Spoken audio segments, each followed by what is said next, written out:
You just check that people can hear you. Yep. I'll just get right. Hello. Can everybody hear me? Thumbs coming up. Looks all right. Good. Thank you very much.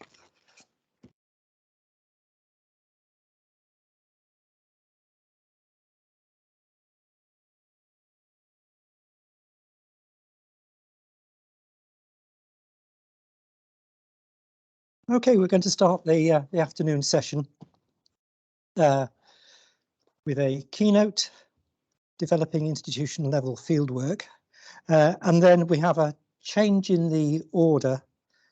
So it's going to be Simon, then Wendy, and then Julian after that. But we'll go through the keynote first. So I'd like to welcome Judith and Becky, talking about developing institutional level fieldwork guidance insights from the University of Southampton. So welcome back. Hello everyone. Thank you for a really useful morning, and hopefully we can add something extra. So what we are going to talk about is our experience of having that university level approach to things, which is what Alice and Catherine asked us to particularly talk to you today about. And that's why it's a joint talk, because I'll pass over to Becky in a few slides' time, because she's part of the university working group about fieldwork. So, as I said, that's what we're going to focus on.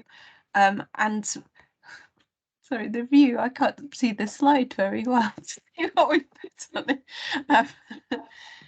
But we all, so there was a probably similar to the way everyone else is working. There was a lot of goodwill and hope to work as a university to approach a lot of the problems around fieldwork. Much as we really enjoy it, we know that there's quite a few associated issues that are particular to fieldwork, and being able to address those at a university level would prevent duplication of effort. So my experience as someone who led a field course module is quite a few attempts that really didn't get anywhere. So I particularly remember in 2015 being invited along to a meeting with other module leaders for fieldwork that had been organised by our student wellbeing support team. And this was after quite a few difficult situations had happened on field courses, that maybe students had been on the field course and hadn't disclosed hadn't disclosed information, and then we weren't able to support them appropriately. And at this meeting back in 2015, the main clarification was that health and safety of everyone on the trip is really important. So there was that outcome, but a lot of the guidance that was provided were things that we had developed in biological sciences after struggling. And then we continued again in 2017 at the Internal Education Conference at the university. We had a session about fieldwork and we tried to bring staff together. But again, it didn't really happen. So this bottom-up approach wasn't happening. And Becky and I had a bit of a chat about why we think that might have been, and we can only guess that it's actually everyone's very busy, and it just seemed like quite an insurmountable task to do on your own. The beginnings of change were in 2018 when we got a new Vice-Chancellor who restructured how different departments fitted within faculties, and the big change was that biological sciences is now in the same faculty as geography and environmental science, as well as ocean and earth sciences. So 3 of the biggest schools with regards to field course provision were all together in one faculty. but the biggest change came with COVID. Perhaps unsurprisingly, really, because we all suddenly realised we weren't able to deliver what we normally would. And it was the Dean of our Faculty of Environmental and Life Sciences who brought this to the attention of, at a university level, that fieldwork had been forgotten about in a lot of the guidance that was being given out, that we had undergraduates about to go on field courses or maybe undertake summer research projects in the field, and we also had PhD students in the field, so there was a need for some guidance. And so a working group was put together with this top down, that there would be this group, could each school provide a representative, and for biological sciences that was Becky. So I'll pass over to Becky about her experience of that group. Hello, everyone. Can I move the slides? Judith, do you have to give me permission? I can't see how to do that. Catherine, can you change it?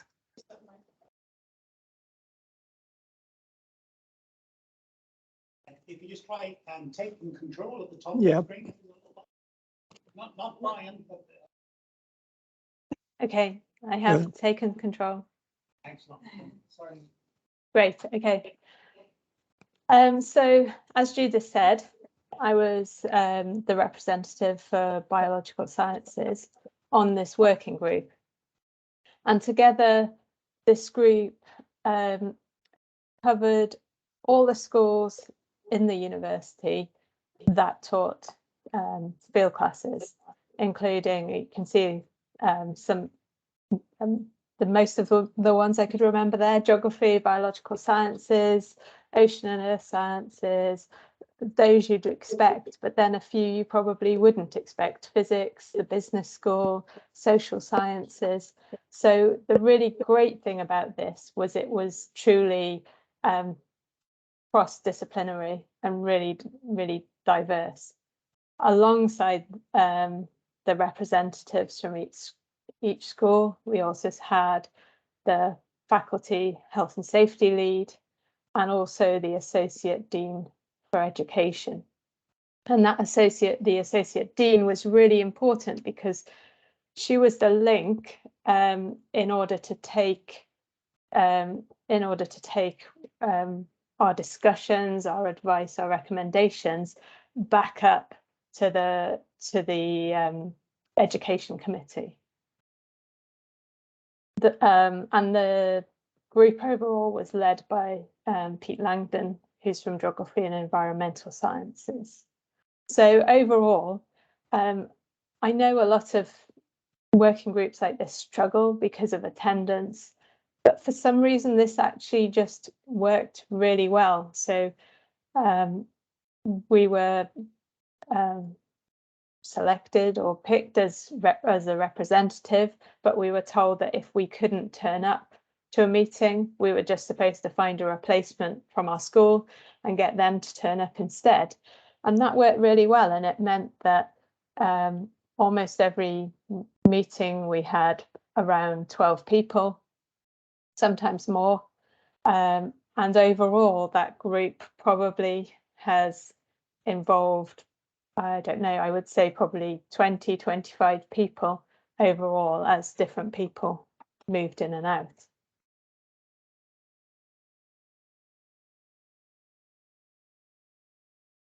So it was a really good forum to begin with, just for us to share our experience, talk about what we're going to do, how we're going to run our, how could we run our field courses during COVID, what alternatives we had planned.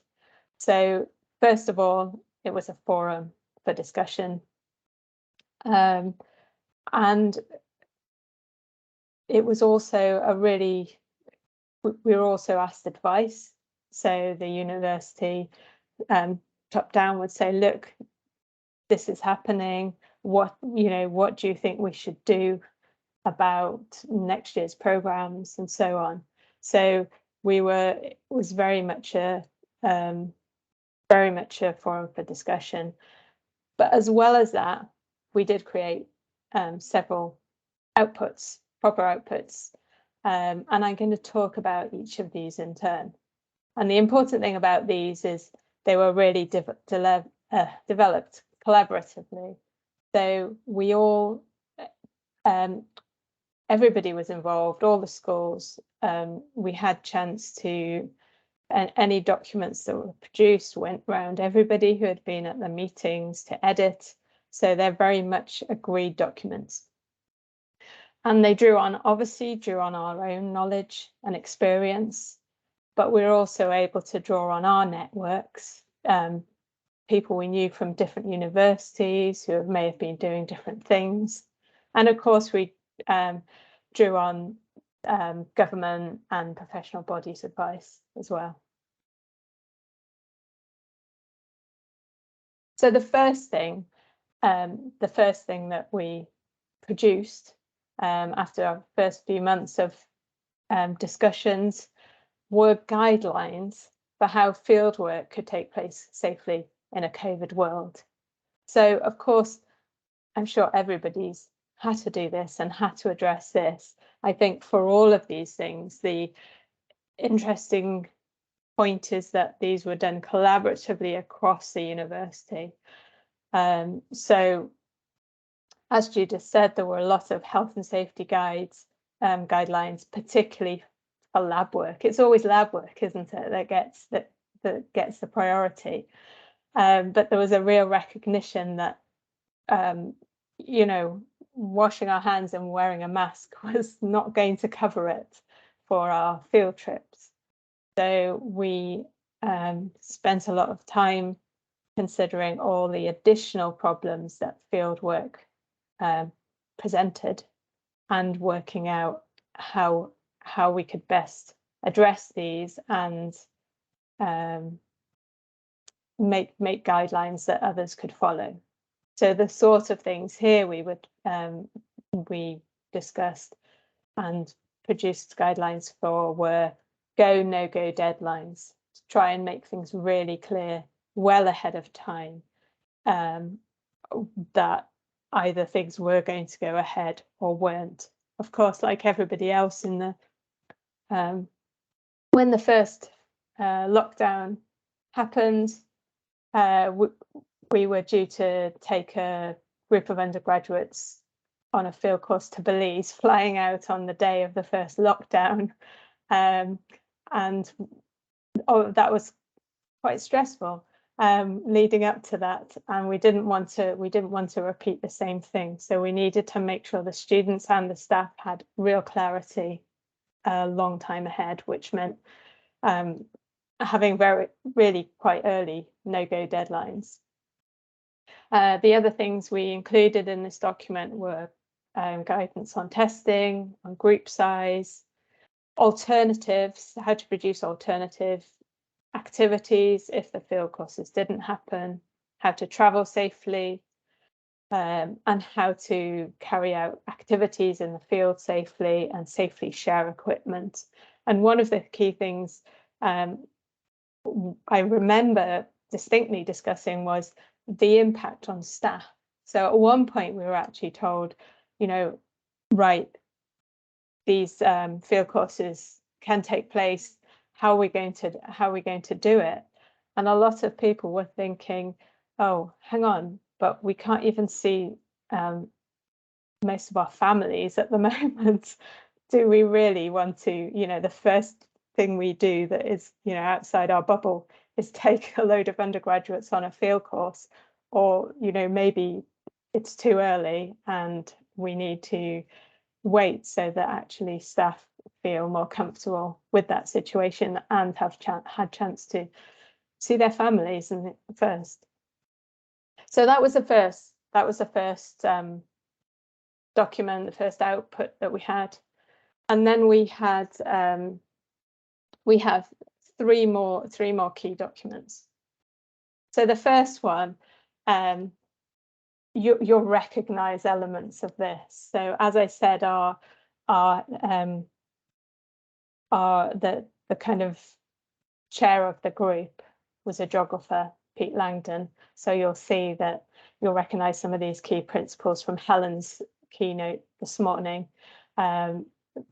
So we have borrowed ideas from the RGS principles.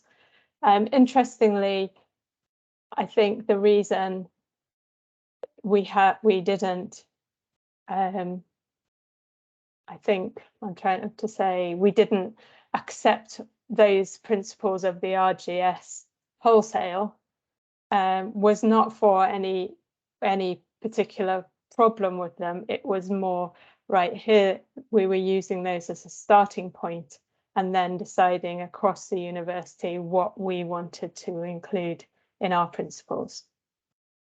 The reason for doing this document specifically for Southampton was because we were very, very concerned, like I'm sure many of you too, that after not having run the field courses for 1 year and shown that actually the modules could carry on and could be taught, we were slightly concerned that there might be pressure to not run the field courses in future. And we all know that it's really important to have those field experiences. So I'm not going to talk any more about those principles. I'm sure you can all fill in the gaps or ask questions at the end.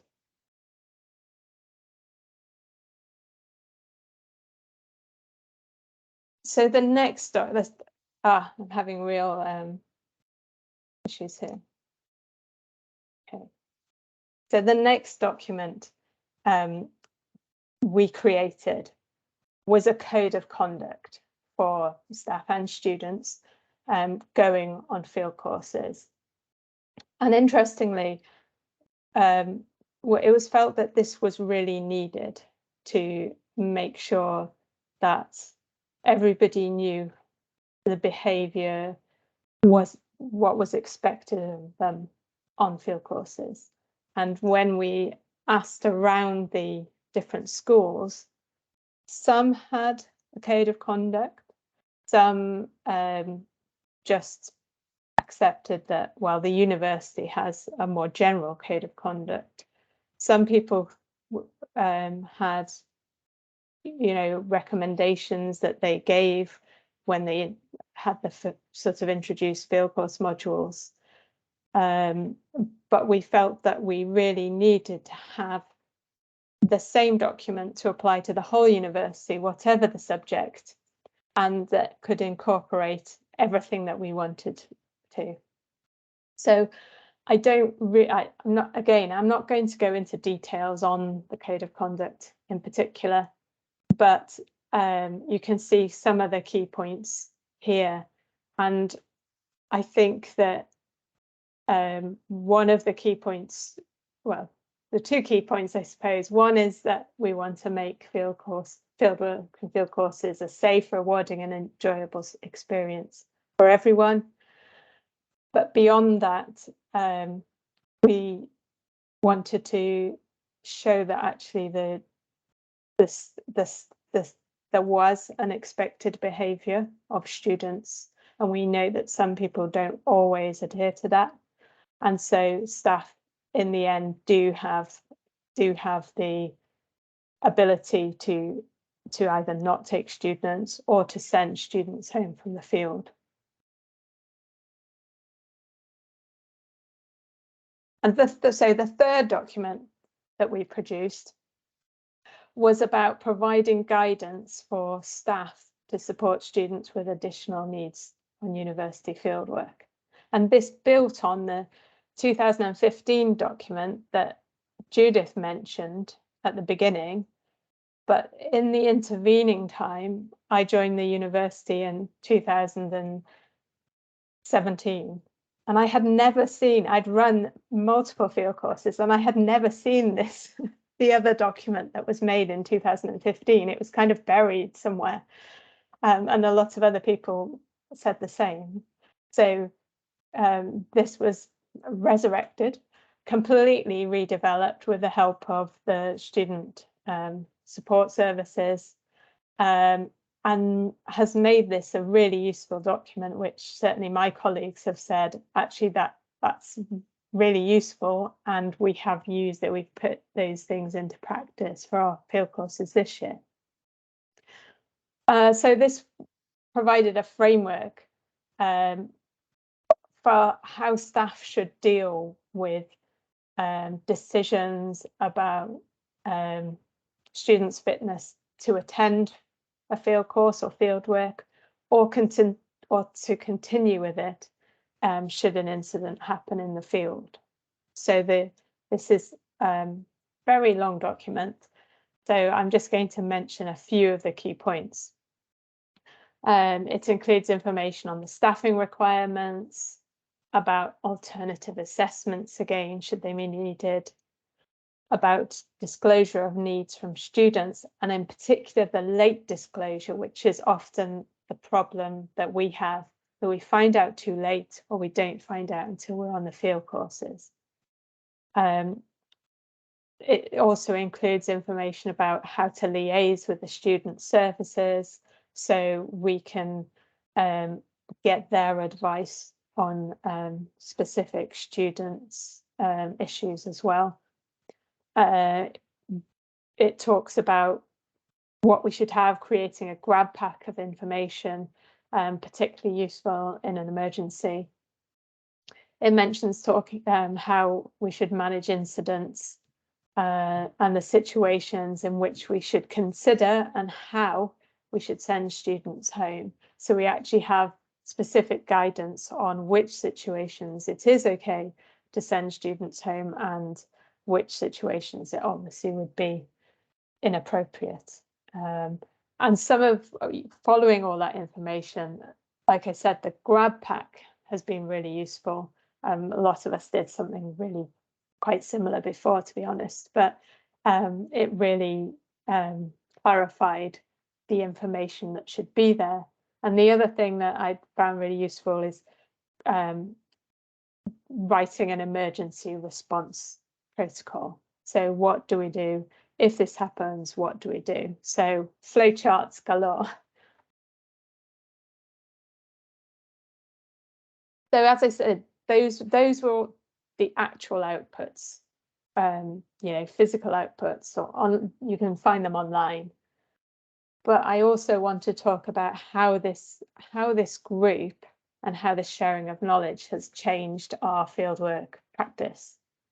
So first of all, I think it's provided a lot more clarity about the student, staff and the student role in field courses, and making that comparable across the university. It's also been very good for highlighting how much work field courses are. I think if you're on your own in a school and you're just doing it, you just feel like you're the only one with this huge workload and masses and masses of planning.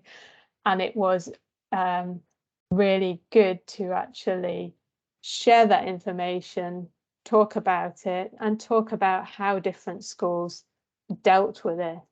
And one of the things that's come out of this is a real push towards making sure that our field courses are properly staffed. And as we'd all agreed in this group, what this meant was, under a normal circumstance, everything running really smoothly, you probably feel like you're overstaffed, but you need that extra person or persons, because if something goes wrong, you need that resilience. So we've been able then to go back to the school and say, look, this is what the working group has recommended.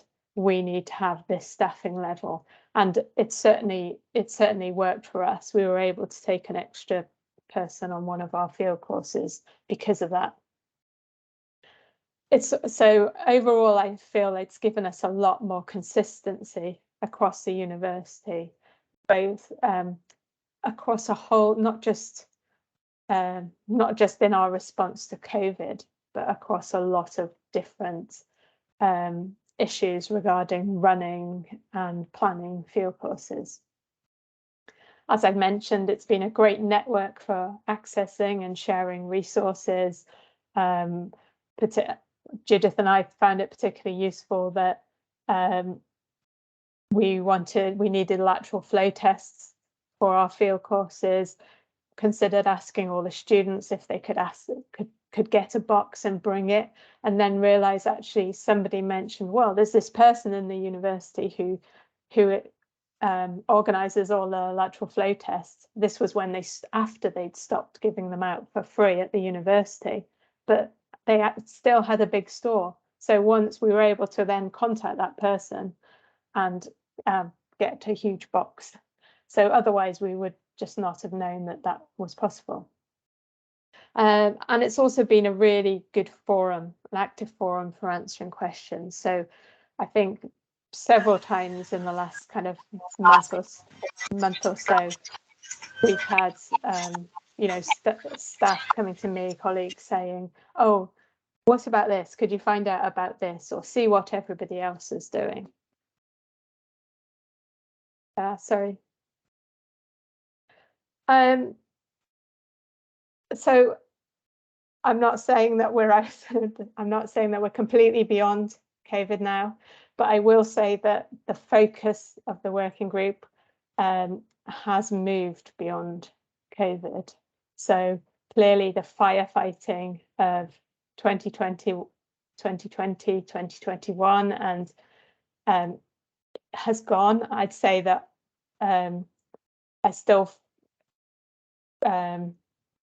benefited from a lot of discussion in order to run our overseas field course in March 2022, which was when university-wide everybody started their field courses at the same time. So there was agreement across the university about when they would restart. But the group now is staying in place. So even though it was driven by COVID, it's now appreciated that it's been so useful and such a good resource that we're carrying on and focusing now on issues beyond COVID, where we think our approaches could be improved and could be made more consistent across the university. So some of the things Judith's going to talk a little bit more about, some things we've got in the pipeline, but some of the things that we've already been discussing are, as you can see in the photo at the bottom, that's one of our groups of students sitting in the airport for possibly the 3rd, 4th hour because of problems with our travel agents. So that's been we have together been a strong voice in managing to basically, I suppose, sack the university undergraduate travel agent because of various issues. And again, it's something that individually we might have all experienced, but it was only as a group across schools that we were able to put together this picture of how bad it was. And another thing that we've been talking about is decoloniality and issues around ethical fieldwork.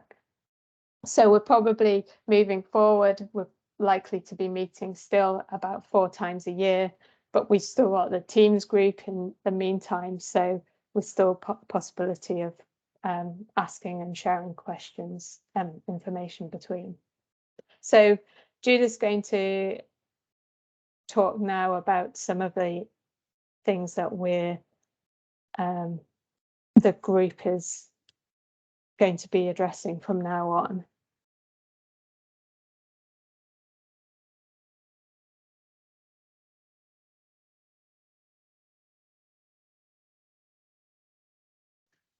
So some of the things that we're working on at the moment, and we've discussed maybe at school level, and then now we have this forum. Becky is able to take it beyond for us.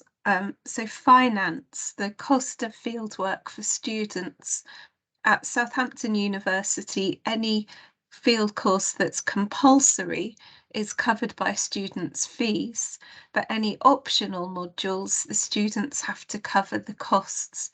And that does mean that fieldwork might not be open to all, which is, well, not fair, that there's a financial stop for some individuals versus others. So our Associate Dean for Education is currently investigating whether the Student Hardship Fund can include field courses on it, so that there is some support for students, and for it to be part of that wider process, not that there's a pot and module leads have to make a decision, because it's better to follow a more formal and university level process and not put that added stress on a member of staff.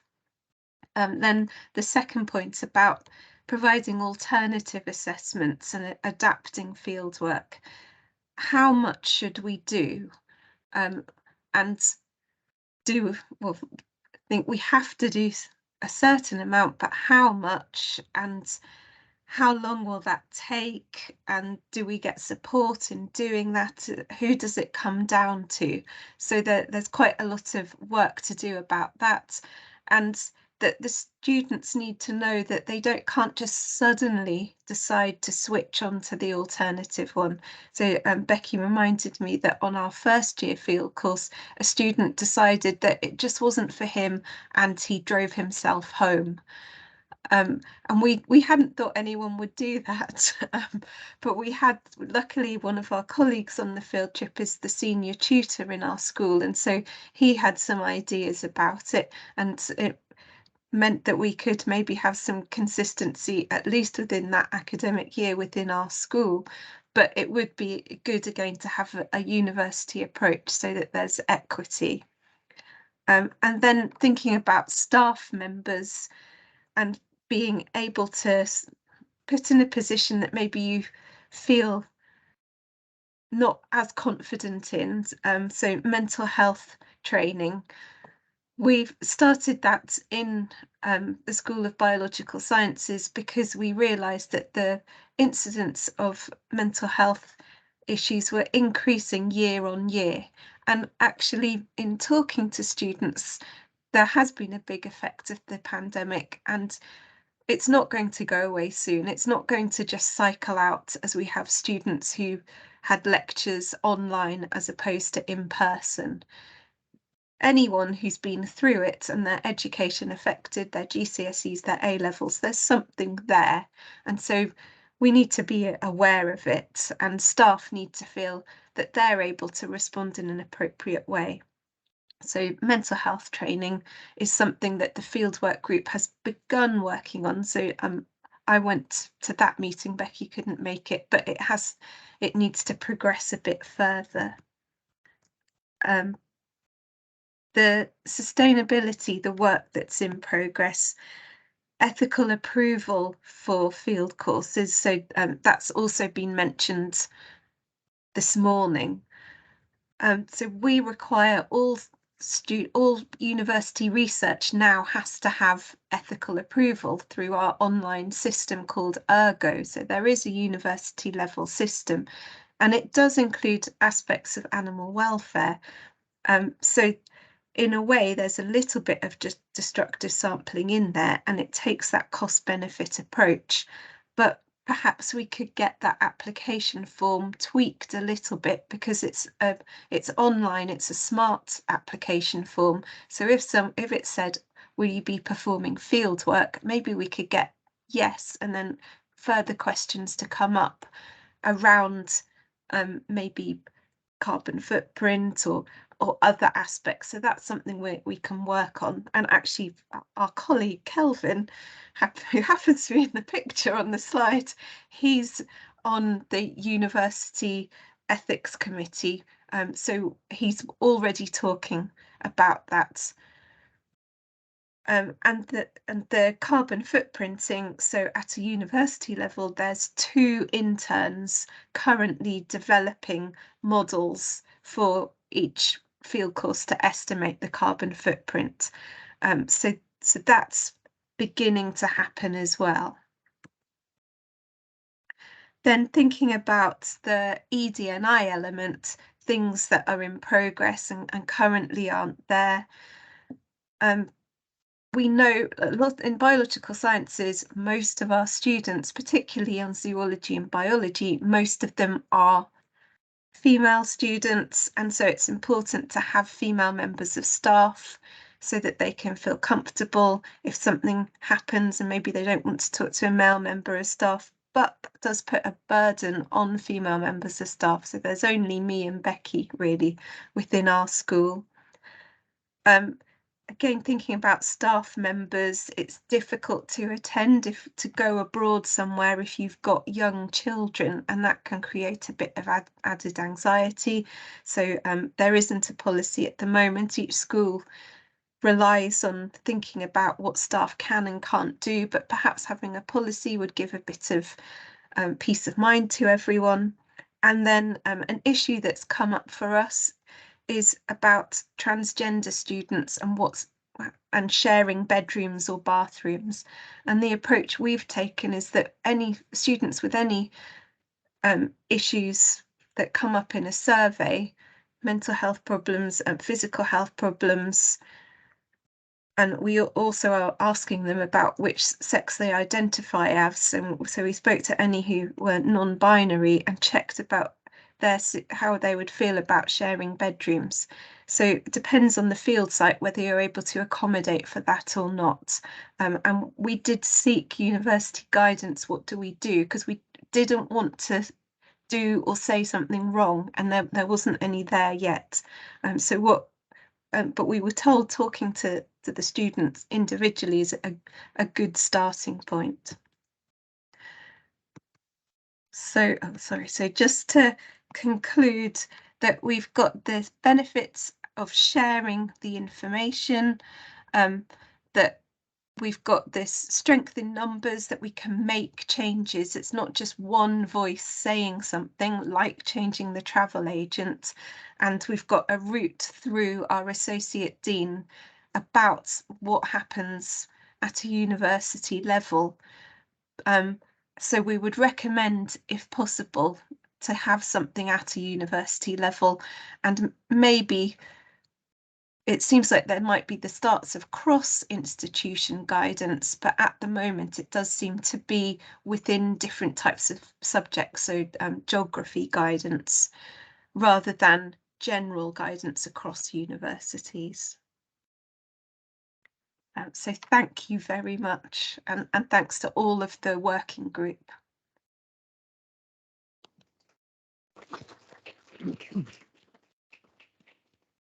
Thank you very much, Judith and Becky. Right, have we got any questions from the floor or anything coming in on the?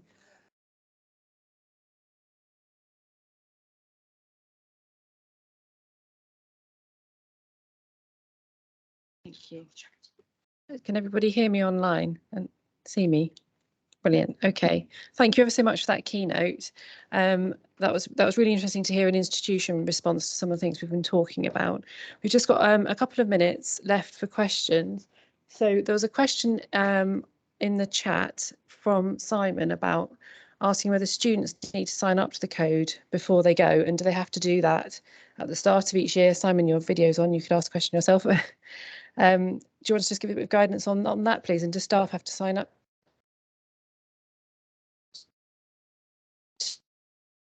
Shall I answer, Judith? Well, we have, now you've asked that question, I realise I think we probably need to go back and properly clarify that. So for each field course, the students are told about the code of conduct, and you know, it's highlighted to them, so it's more at a field course level rather than for the whole year. And we do have online form that they're writing in their kind of details, medical details, passport or whatever, and in that they're signing, you know, they will click a box to say they've signed, they're agreeing to the code of conduct.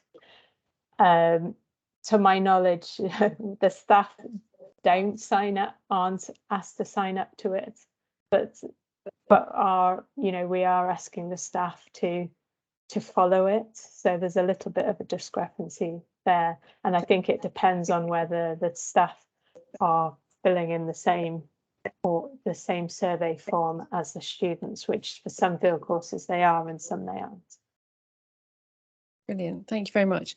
Maybe time for one question. Is there a question from the floor in the room? What's in the grab bag? Grab bag. The grab bag. Helen Walkington's question, I don't know if you can see here where the camera angle is. The question was, what's in the grab bag? Well, in the grab pack, I suppose we have all things like all the student emergency details, contact details, insurance, everything, passport details,